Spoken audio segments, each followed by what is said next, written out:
Talakayin natin ang mga kalamidad na nangyayari sa mundo. Bagyo, alam nating dadanasin natin, ngunit sa panahon natin ngayon, masyadong malalakas at nakakatakot.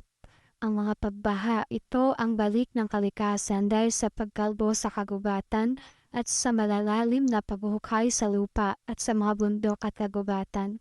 Lindol, dala ng pagsabog ng bulkan at bigla ang paggalaw ng mga bato sa poles dahil sa pagkilos ng mga tectonic plates sa ilalim ng mundo. Virus, mga laganap na sakit na pumatay sa mga tao. Pinaniniwalaan na nagmula sa mga hayop. Guluhan, giyera or war.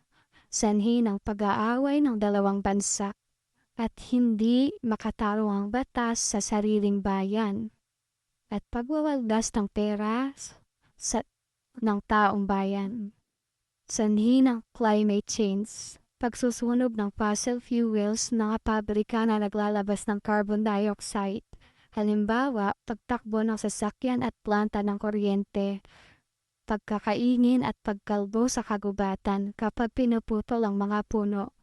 Nababawasan ang sumisipsip ng carbon dioxide sa hangin, polusyon at basura, pagsabog ng bulkan, pag-ikot ng mundo at pagbabago ng orbit ng araw, nakakaepekto sa haba at tindi ng mga panahon.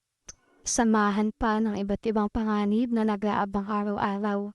Lahat ng ito ay hamon sa ating buhay na dapat nating paghandaan.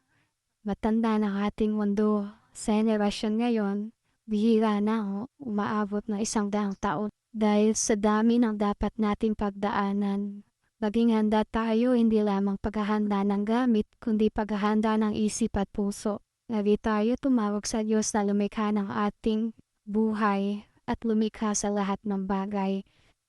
Lakipan natin ang gawa at iba yung pag-iingat. Ipagdasal natin ang ating bansang Pilipinas at ipagdasal natin na patawarin tayo sa mga kasalanan.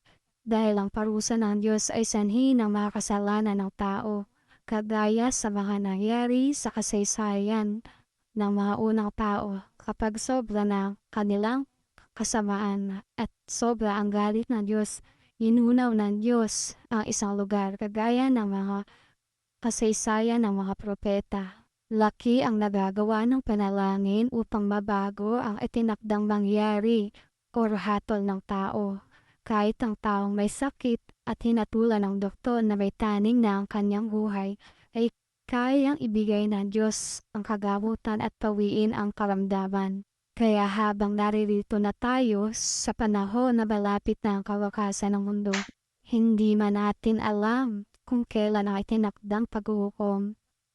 Panahon ngayon ng pagbabalik loob sa Diyos.